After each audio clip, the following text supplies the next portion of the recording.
What's going on, everyone? I'm just a typical, average American, here today to react and learn about some Canadian Heritage Minutes, which are these 1-minute long videos that teach you about important moments and people throughout all of Canadian history. They're actually amazing, and it's an amazing way to learn about a lot of Canadian history that we were not taught here in America. So today, I'm very excited to continue my journey watching all of the Heritage Minutes. I've currently seen 63 out of the 100 episodes of Heritage Minutes, so I've learned quite a bit about Canadian history by doing this, so I'm excited to see what we're going to learn about today, starting with Dextraze in the Congo. What a fascinating title. What does this mean? General Jacques Dextraze, it's a person of the United Nations Peacekeeping Force, rescues a group of hostages from Katangan rebels. My gosh, this is intense. This is a Canadian, sounds like a French Canadian, who rescued hostages from Katangan. I've actually never heard of Katangan, or have any real clue where that is, but that's okay. Any more information about this? Jacques Alfred Dextraze, soldier. He served during World War II. In Iceland, England, France, Germany, Netherlands, promoted from private to commanding. It's Cole commanding at the Fusiliers Mount Royal. What a very, very, very accomplished individual. And according to this, he also went to the Congo? It's Dextraze in the Congo. Is that where we're going? To save hostages. Oh my gosh, it's amazing. It sounds like a movie. It's kind of incredible to think that this stuff actually literally happened. It's Canadian history. So let's take a look. Yes, hostages! We will execute them! That is what I said! You may do what you want with me. Oh my But god. these poor young people are entirely innocent. Shut up! I said look! Oh my god! What the heck? This is one of those older Canadian Heritage Minutes as well, when I think they were a little more edgy back in the day. Like, they're willing to just show this guy straight up slapping this hostage. I mean, to be completely honest, that's probably exactly what happened in real life, if not a lot worse. So, I don't know. It's just so real how they make these things. Yes, you say that they are only missionaries, but we know that they are agents of the colonial past! Oh my god. This is kind of scary because I'm assuming we're in the Congo. Is this Dextraze coming to the rescue? Right now we're with like the captors and the hostages, and they're literally getting shot through the windows, which I understand if this is a rescue mission, but couldn't they accidentally shoot the hostages doing this? This is kind of terrifying. I cannot hear you! I cannot hear you! What? Get down, all of you! You cockroach! Oh! Drop your weapon. Oh! Your men are disarmed and the place is surrounded. You will drop your weapon. How the heck did he do that? He's like Batman. He just appears out of nowhere. 1 second the room is empty, and the next Dextraze is 3 feet away. Oh my god.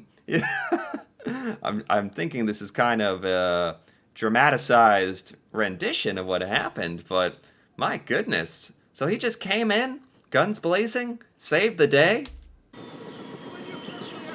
It was Canada that proposed the United Nations Peacekeeping Force in 1956. Wow. General Jacques Dextraze of the Royal Fusiliers of Montreal. Oh my gosh, I've been saying his name wrong.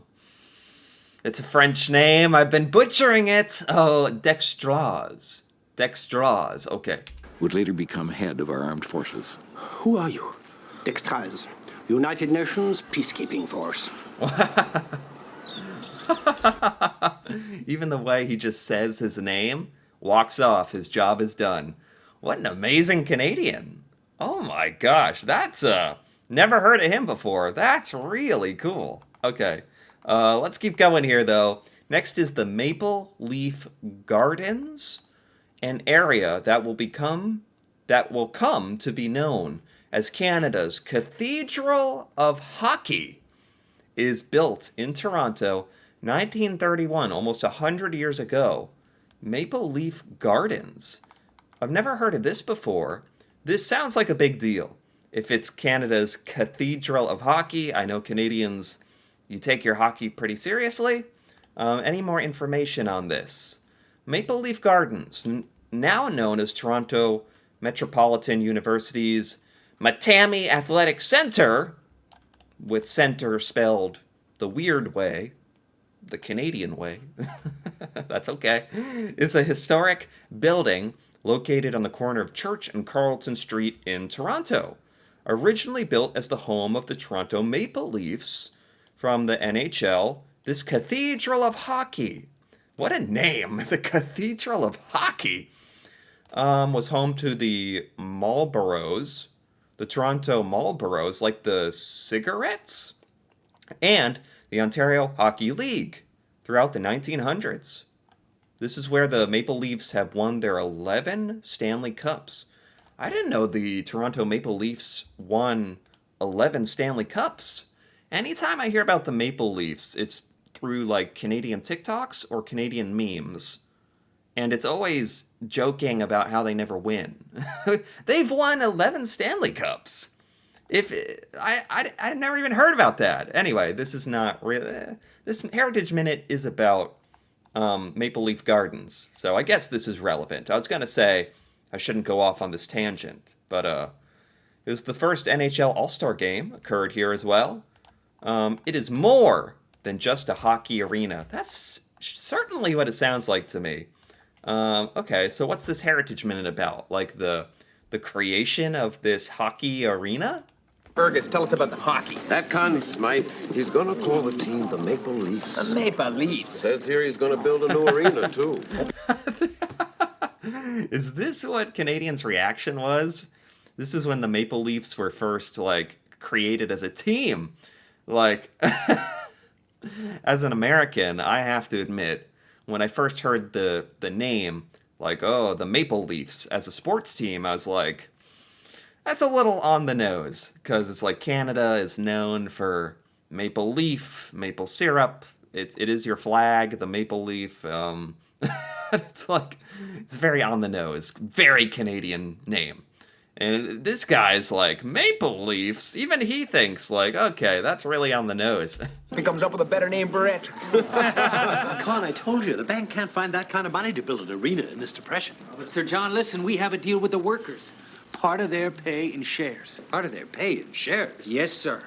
In that case, the bank will pick up the rest. What? This is interesting.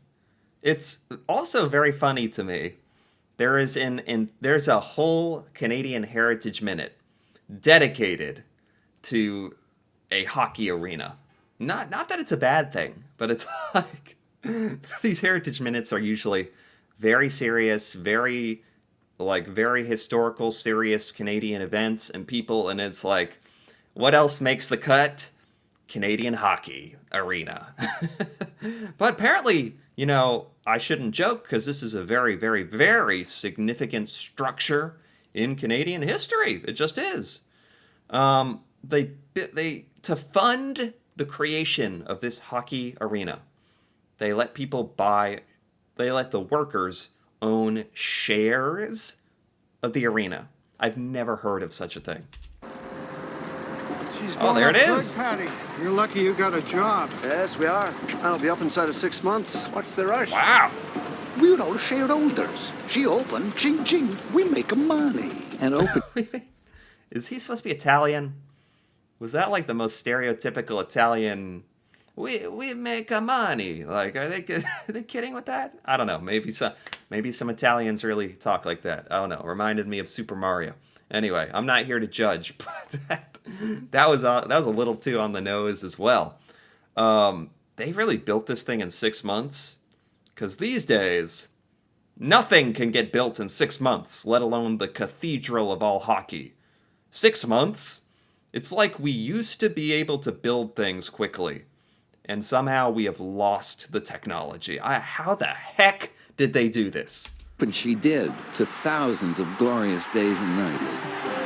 Ha! Wow! Judgment of the people. It's not just hockey. It's like a giant arena in Toronto that clearly housed some of the biggest acts in world history, not just Canadian history. There's the hockey. Wow. And then one night, she stepped down. What? What? What do you mean? What do you mean? One night it stepped down. Well, I think that article we read did say this is now a different arena. Did they actually end up demolishing this old one? Or does this Maple Leaf Arena still exist? Maple Leaf Gardens? I don't know. But at least I know about the history. That's very cool. Very interesting. And finally, we have Étienne Parent. Is that a name? Writing from a prison cell, a young journalist and future politician calls for mutual tolerance between French and English Canadians. You know, again, this is all aspects of Canadian history we really do not learn about here in America. So this is really fascinating to me. I never realized there was such tension historically between French and English Canadians. I guess it makes sense because it is like two different cultures colliding, trying to live together. That's always going to be a little bit difficult. So this Heritage Minute is about a journalist, Étienne Parent, and a future politician who's calling for tolerance between French and English Canadians. Wow, like the fact that there needed to be people like this tells me this was a pretty serious rift in Canadian history.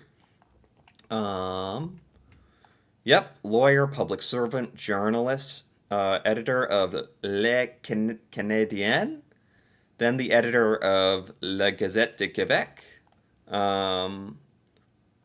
Anything else about what he did? He demanded all the civil and political rights that are the prerogative of the English country. So he was really an advocate for French Canadians. He is French Canadian. He argued for a national existence for French Canadians. Wow, so in the 1800s, this was a really big thing. Let's take a look at the Heritage Minute.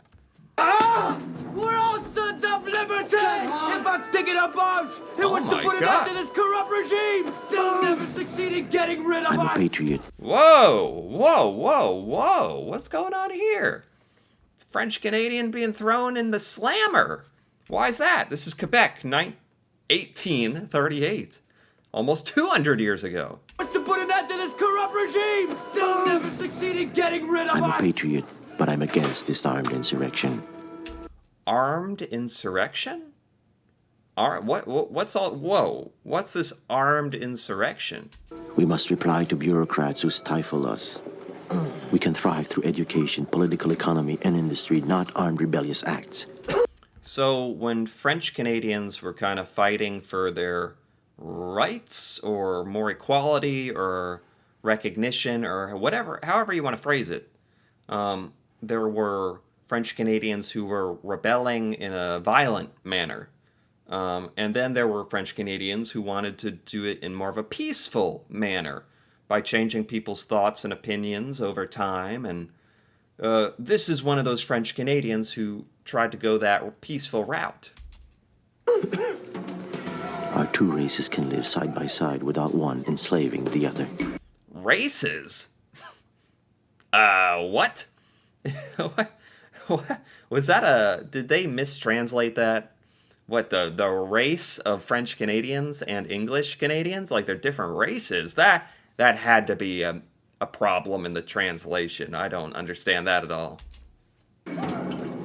Jailed for such radical editorials, Étienne Perron kept his paper Le Canadien going for months. He's writing his paper. Oh, he was jailed. Why was he jailed? I was so distracted by him hiding his message under a pie. Radical editorials. Why is he in jail? One enslaving the other. Jailed for such radical editorials. Oh, just for his writing. Really? Just for his writing, his editorial. Put in jail. Wow. Étienne Perron kept his paper Le Canadien going for months, with a little help from his friends. Votre journal, monsieur le directeur. Merci. Oh, he kept writing his newspaper from jail using pies. That's kind of awesome. Hold it. Oh.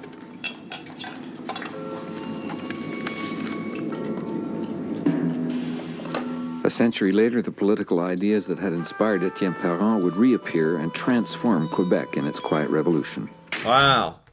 Wow. So a really big player in French-Canadian rights or freedom, equality, that kind of thing. I just didn't know there was that much to this history of French and English Canada. That might be something I have to learn more about in the future. But for now, this was fascinating. These were great heritage minutes. Definitely learned about a lot of fascinating Canadian individuals that I've never heard about before. So, yeah, I love this. This was great. Anyway, if you enjoyed this as well, feel free to give this video a like or leave a comment with your thoughts on any of these Canadians, any of these Canadian Heritage Minutes. And if you're interested in more videos like this, me reacting to Canada and learning about Canadian culture, feel free to subscribe for more. Until then, thanks for watching, and see you next time.